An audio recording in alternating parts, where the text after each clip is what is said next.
So first and foremost, we're going to get you structurally a little bit better than where you are. Yeah, sure. So good posture there. This, as far as that's concerned, is probably too far outside your heels at the moment. Yep. So we're going to get you straightening those two joints, your knee joint and your hip joint, and get you to stand up a little bit taller that way, but your arms are going to hang straight down. So it's going to be slightly different to where you are right now. We'll also talk about putting some pressure on your left foot here. At the moment, there's far too much pressure on your right foot there at address. And that's a logical thing. We're thinking about, our decision maker up there is thinking about how do we get this thing going up in the air like this. If I lean back this way and try to lift it up in the air, it's going to do it. Unfortunately, that's not the case. So when we start then looking at what's going to happen,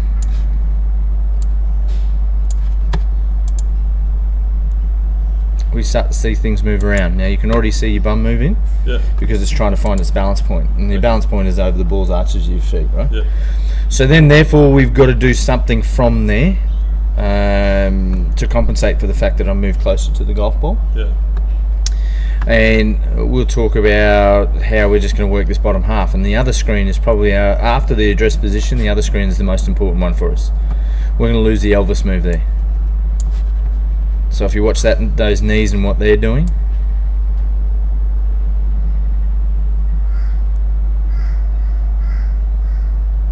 okay, too much going on. And then we've got to get back there somehow. Sometimes we do, sometimes we don't. This is the one that you did, and you hit it really nicely, and then the following two weren't as good. So if I then start to look at, okay, what do good players do?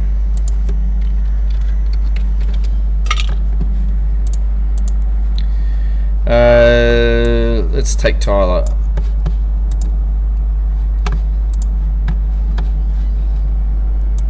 So you start to see these guys less knee joint. Now Tyler's 6'3", and basically 105. So he's a solid human being, and pounds it.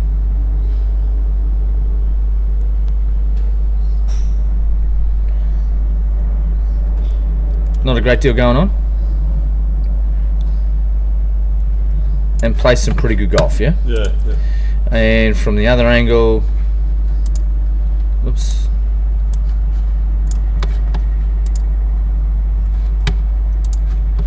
bit more set into that left side, and then from there doesn't really move, rotates around. Nice and simple, If you have a look at the footwork or the leg work, and we're still trying to control that for him, because he's still, at this level, when you're talking about playing for a living, we're trying to get him into web.com at the end of this year. He's a good old boy from Tennessee, so trying to get him to understand that going to play at that level, it's marginal gains that are going to make a difference. So his right knee just starts to bow out at the end when he starts to try and make his transition in his backswing, and we talk about those kind of little things.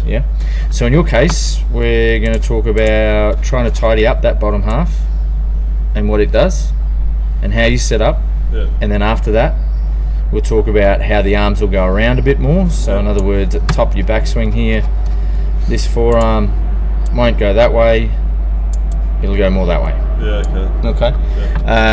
And that's where you're going to contact the ground a little bit more efficiently and start to get a regular shot rather than one that goes pretty much a licorice all sorts. And then from a pure numbers, statistically, we'll start talking about how far that then is across the ball. So in other words, that's our target line there. So as soon as you start to cut across the ball here, you're going to do one of two things. You're either going to pull it straight, hard, flat left, or you're going to end up doing what you do, cut it out to the right a lot of the times. So that number's going to end up coming back to somewhere in the vicinity of 0. Okay, so that's that number there, the club path itself.